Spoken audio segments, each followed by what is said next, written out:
Welcome to the New Quantum Era. I'm your host, Sebastian Hassinger. We're going to listen to another interview I conducted at the American Physical Society's Global Summit back in April. I was able to record 10 episodes during the conference thanks to the help of APS, and frankly, could have doubled that number given enough time. There were so many talented scientists around who I was desperate to talk with. Building that backlog of interviews allowed me to focus on the documentary we shot at the Helgoland 2025 conference in June, organized by Yale University and the Max Planck Institute on the 100th anniversary of Werner Heisenberg laying the foundation of the uncertainty principle on that island. The conference was fantastic, and we captured many fascinating discussions. We're in the process of packaging up the talks and panels for the organizers now, and we'll shift our focus to the documentary proper soon. I will be continuing to use the backlog of interviews and trying to get these out more frequently. Apologies for the sound quality of this intro. I'm actually on the road. I'm recording this on my iPhone using Ferrite, but I forgot my lavalier mic, so I'm just using the iPhone's mic. And to the very kind listener who had very nice words to say about the interviews and the interviewees I get, who are, I agree, excellent, but also pointed out sometimes audio quality is not the best. This recording aside, I promise I will be putting more effort into the post-production to try to clean up levels and make it easier to hear. So patience, please, with us, but we're getting better slowly but surely. Today, though, we'll be speaking with a researcher who earned her PhD at Yale University and is now professor at the National University of Singapore, part of the incredible community there of physicists who allow that country to produce novel and important research in quantum physics and quantum computing at the volume of a much, much larger country. At NUS, Dr. Yvonne Gao and her group work on superconducting devices for both scientific and technological motivations. I learned a lot from this conversation with Dr. Gao, and I hope you'll enjoy it.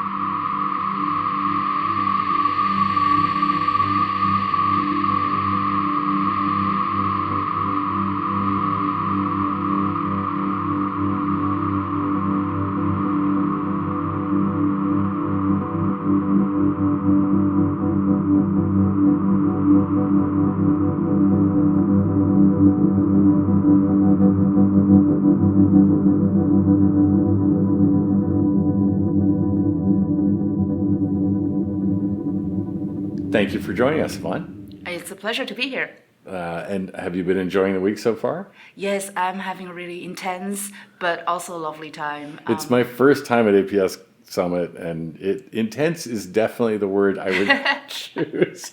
14,000 physicists in one place. Absolutely. And I think more often than not, I think of it as chaotic. Yeah. But chaotic good. Good, yes, chaotic good, definitely. So you're here. You're presenting a session, as well as some of your students are presenting sessions. Yes. So you're an experimentalist. What is the sort of the crux of what you're presenting of your work in this week? Yeah. Thank you for asking about that. I presented on Monday. First day. Fully jet lagged. Good. Yes, but I think the excitement helped me stay awake for sure. Yes. So I talked about actually an overview of the experiments we do in Singapore in the team. They're all centered around the idea of using cavities, which are essentially harmonic oscillators, right, to probe interesting effects in physics and quantum applications. Right. So so I think it was quite a deliberate choice. I was thinking about perhaps going in depth on one particular experiment versus having an overview of several of the recent works we've done. I opted for the latter because I felt like, I guess maybe it's a good way for us to showcase our work to this community. So what I ended up talking about is essentially a series of work that we did using very small systems. So these are one cavity, one qubit kind of systems. I guess you don't even hear about these numbers very often, right? Many zeros now. Everybody's competing over numbers of qubits. So absolutely. And we're very proud that we only use one qubit and one cavity. So this entire series of 3 experiments were all using the small kind of hardware, and we try to build in creative features and techniques from control and measurement perspectives to tease out interesting dynamics and features on the harmonic oscillator. So for instance, for one of them we probed the loss mechanisms of a cat state that lives in our cavity, and we essentially looked at the very intuitive pictures of a particular representation of the cat and understood that if we perform some engineering of its distributions in this representation, we actually have access to a fairly simple way without any special hardware engineering to make the cat intrinsically more robust or more resilient towards the main losses in such cavities. Interesting. So it doesn't require design. It's more just it's the control of the cavity or the. That's right. I see. That's right. So our goal was to keep the hardware as standard as possible, right.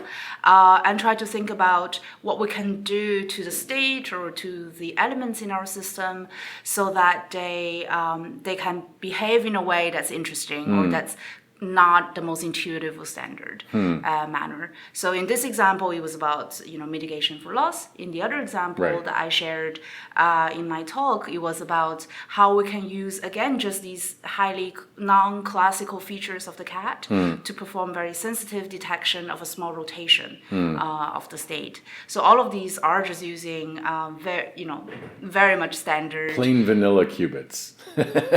You can say that, yes. You can't just use qubits that's already, people can take our process and run it on whatever they already have in the lab, actually. But if you're looking at a cat state, though, does that mean it's a cat qubit? Yeah, that's a good question. So not all cats are qubits. Our cats are plain cats. They're not qubit cats. Okay.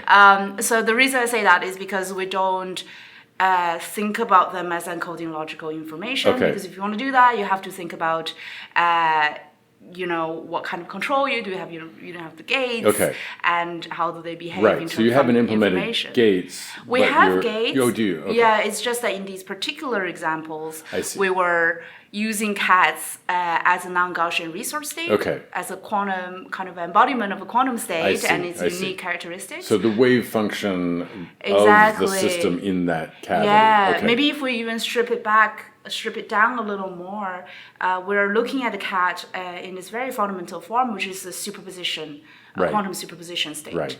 And it's the feature of that quantum superposition that we're looking for. Interesting. Yeah, it's just cat is the most iconic and I guess convenient way for us to access that intrinsic superposition. So, I mean, is the goal of that work to improve qubit fidelity, or is it more fundamental on your probing sort of what more scientific value you can get out of the control of that cavity? Yeah, it's a little bit of both, I think. So with all this whole series of single cavity, single qubit experiments, we do want to focus a little more on the fundamental physical effects and just looking at quantum superposition, quantum entanglement from a different light. But all of this also do have fairly direct implications or potential applications in quantum computing as qubits or as, say, slightly more protected qubits. So the new dynamics we engineer could also be ways to implement gates. So we're not actively pursuing that in these set of works, but they're closely related. I mean, I imagine anything that sheds more light into the causes of loss is going to inform, hardware design, fabrication, and system design, control, all that sort of stuff. Absolutely, yeah. So I think our angle is perhaps a little different from the full-on, making qubits and gates perspective, and I think that's one thing that I really enjoyed being an academic for. It's we're doing this more from a curiosity-led perspective, but of course keeping the big picture of applying to quantum computing using these harmonic oscillators at some point. But I guess the entry point is that we're curious about how we can tap into these dynamics and features of really at the fundamental quantum physics level and see what we can do with it, or how we can manipulate in a way that it comes across in a different fashion. Right. That's really interesting. And in terms of sort of deeper scientific knowledge or understanding or learning, what do you think? What sort of is the crux of the sort of question that's most pressing in your mind that you're trying to answer? Oh, that's a really interesting question. I think it's difficult to like narrow it down to one thing. But I guess my starting point for continuing my research in circuit QED, especially using the bosonic element in circuit QED, is really because it's a very versatile platform. It's very engineerable. Is that even a word? Sure. So we can kind of say plastic. I suppose. Yeah, it's true. It can be very bespoke. Right. So we can build in these features to really enhance or amplify certain things we want to study. So that kind of gives me the playground to think about these scientific questions. So if I have to go back to the specific questions themselves that I'm interested in, I think it really still is at the very fundamental level. So personally, I think I still haven't fully grasped entanglement. You're not alone. In this kind of very physical, observable way, right? I understand the mathematics when I write it down, but when we make experiments of real entangled states in real hardware, how do we quantify it? How do we understand its features? What breaks that entanglement? So all of these things are still I guess still a little abstract in my mind. So we actually have a set of like 2 or 3 experiments that will look into this from both on a single harmonic oscillator kind of way, as well as entanglement across several different harmonic oscillators. Right. So I think we're using that to, this is an example of how we're using this very versatile platform to probe these interesting questions. Well, you used the word playground, and that's that does sound like it's such a intrinsic problem with quantum physics in that it is so unobservable, right? And the act of actually observing also completely changes the system that you're looking at. Indeed. But visualizing it, making it real is really hard. So it makes sense to have this sort of playground, as you put it, where you can control all the elements and viscerally experience the phenomena that you're studying, I guess. Yeah, you're absolutely right. I think a lot of what we do is trying to find the most intuitive picture to capture what these abstract physical phenomena actually look like in the lab. Well, and the way you describe sort of trying to get the most pure form of the cat state too, there's a sort of simplicity to that approach that I can imagine. It's almost like a craftsperson or an artisan honing something over and over again. You can actually increase value incrementally or increase quality incrementally in the experimental result, I assume, by having this sort of relatively less complex kind of operating environment that you're recreating the state over and over and over again. Yeah, I think that's a really good way to think about it, because in our hardware, in any quantum hardware, really, there are a million different parameters that you can play with. So the fact that our system is quite controllable and you can tailor it allows us to essentially single out a few things to focus on. So we either optimize them or we change them to really probe the effect that we want to see. So that's quite a handy. And you're fabricating these devices in your lab yourself? We do, but fabrication is difficult. I know. But I think that's a relatively new capability in US, I assume, right? That you're sort of establishing this fab capability. Indeed, we had to build up these infrastructure and knowledge quite gradually, slowly but steadily. But what's really amazing is just over the years, we've actually, if we look at the field in general, I feel like for a long time now we can make devices, like decent devices, but I think we've always known that they've not reached their limits yet. Right. And just over the past few years, there's, I think, really a large burst of activity on investigating how to really push the performance of these devices, and from a material level, from a very fundamental material science and process integration kind of perspective. Yeah. And it's really amazing to see that and see the resulting improvements we've seen just in the recent years. So we're not yet at the state-of-the-art level, but we're keeping a lookout for all the knowledge that people have been reporting and trying to learn and keep up with the pace at which when you think about the tolerances with which we're engineering these systems now, it is really mind-blowing, right? I mean, to build something that's capturing subatomic behaviors like in a consistent way is kind of incredible. It is extremely difficult. So actually something we actively do in the lab is that before we start an experiment, we always simulate the effects we are hoping to observe with sort of the very pessimistic system performance level, just to make sure that whatever we're building is going to be able to serve the purpose of revealing these interesting effects. And sometimes I joke with my students that we use Perlman's qubits, but we can still study interesting physics.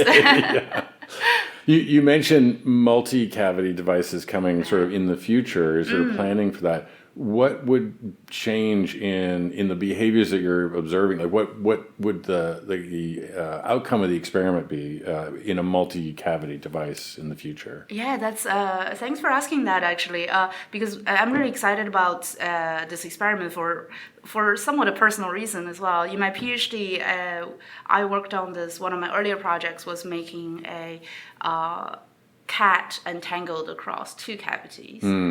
And I think at that point it was sort of the first demonstration of this kind of mesoscopic entanglement across two distinct harmonic oscillators. So when I started my own team, I essentially wanted to go to three, because one is single, two is a pair, and three is many, right? Yeah, many body. So I think with three we will have access to much richer dynamics. Yeah. So we planned this experiment where we're going to have still a single qubit, but coupled to three harmonic oscillators, and we're trying to use this sort of a more generalizable single qubit to multi-cavity control process to create tripartite entanglement. Interesting.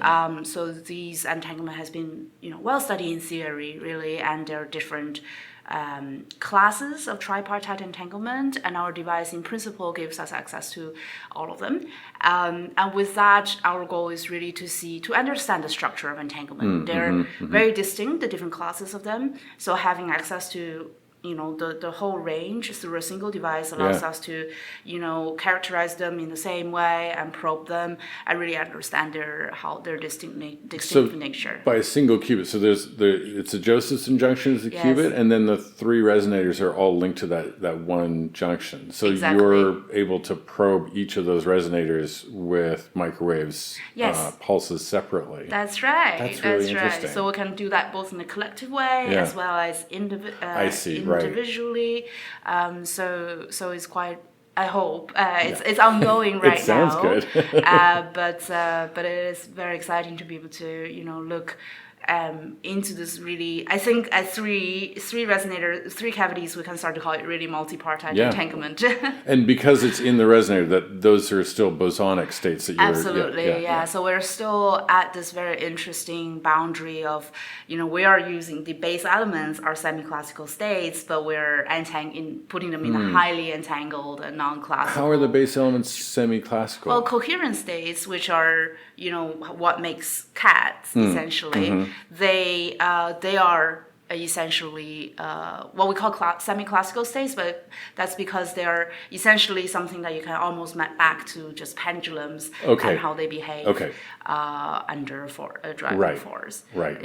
Okay. So it's an oscillator essentially. Right. Okay. Yeah, but it's like the state a classical oscillator would have. Essentially. I see, but it's also in a superposition, so that's why it's semi-classical. Okay. Well, no, the state itself is not in a superposition, but we can put them in a superposition so that then the quantum feature comes out. I see.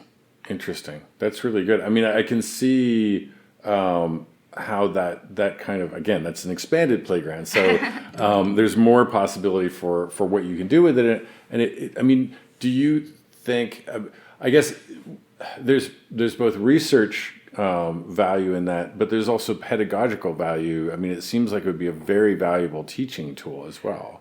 I hope so. Yeah. I haven't thought about it in that way. I think a lot of it is, I think it'll be fun. Yeah. Well, that's sort of key to teaching, isn't it? Making it fun. No, just back to what you were saying about like the difficulty of sort of grasping the reality of these quantum phenomena. It sounds like the multipartite entanglement would be a really powerful demonstration of some of that quantum strangeness. True, you're right. Yes. It's really fascinating. So when you get up to multi-cavity devices, is there any sort of thinking about sort of logical either operations or even things like error mitigation or error correction or control mechanisms of that multipartite entanglement or that multi-cavity device? Yeah, that's a good point. So we are not currently working on that, but there's been lots of activity on that in the community. So there's actually a couple sessions yesterday and today on multi-cavity architectures, how they can be used for error correction codes and the kind of control that you can have by being clever with your coupling element, etc. So that's definitely a very promising way to think about error correction and to even realize a different kind of error correction codes and protocols. So that's, I think, something that's not immediately on our agenda right now.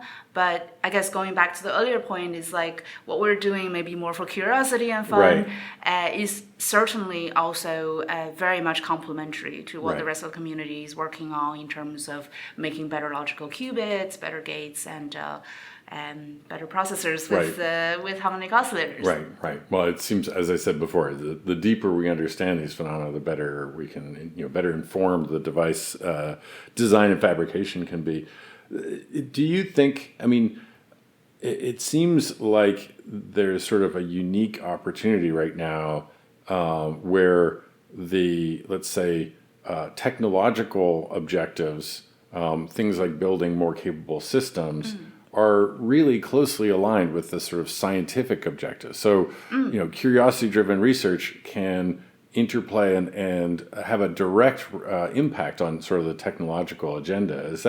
That feels unique to me at this point in time. Is that something you... I fully agree with you, and I think, talk about this quite often with my colleagues, because I think it's very fortunate to be in this field at this time, that there's this nice synergy between the drive to make practical quantum processors and just like you said, the more academic and curiosity-driven research focusing on the fundamental scientific aspects. And I think there's this nice flow of knowledge both ways, really.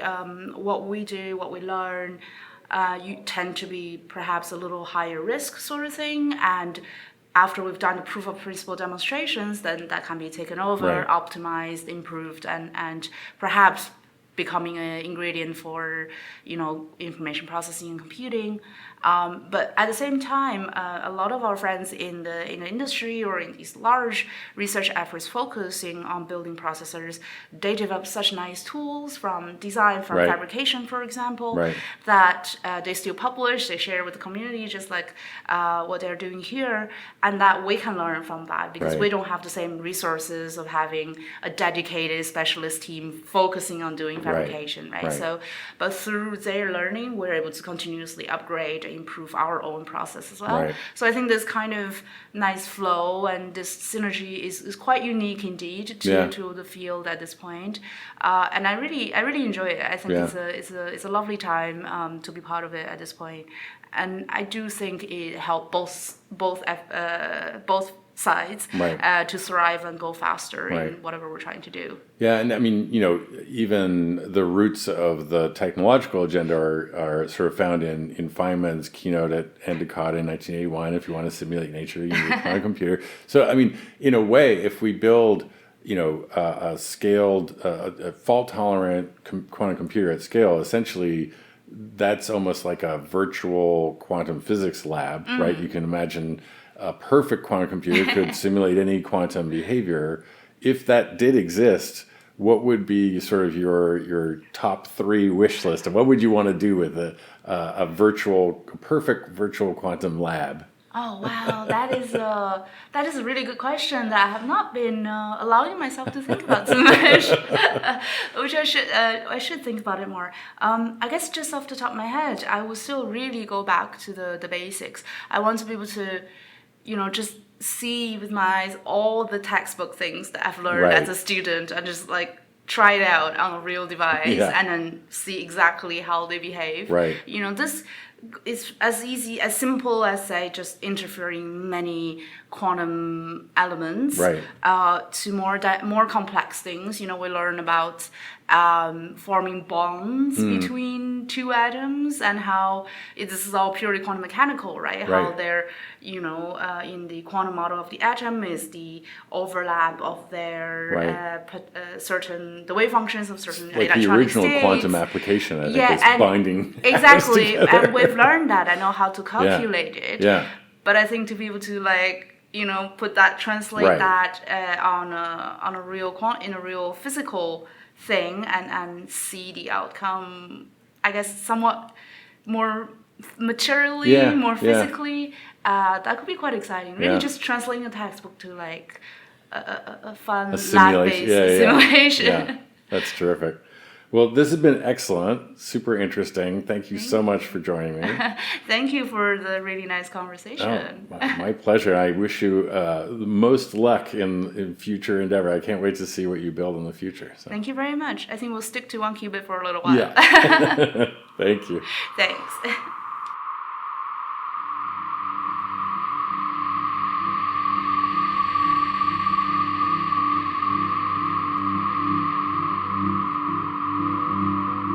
Thank you for listening to another episode of the podcast, a production of the New Quantum Era, hosted by me, Sebastian Hassinger, with theme music by OCH. You can find past episodes on www.newquantumera.com or on Blue Sky at newquantumera.com. If you enjoy the podcast, please subscribe and tell your quantum curious friends to give it a listen.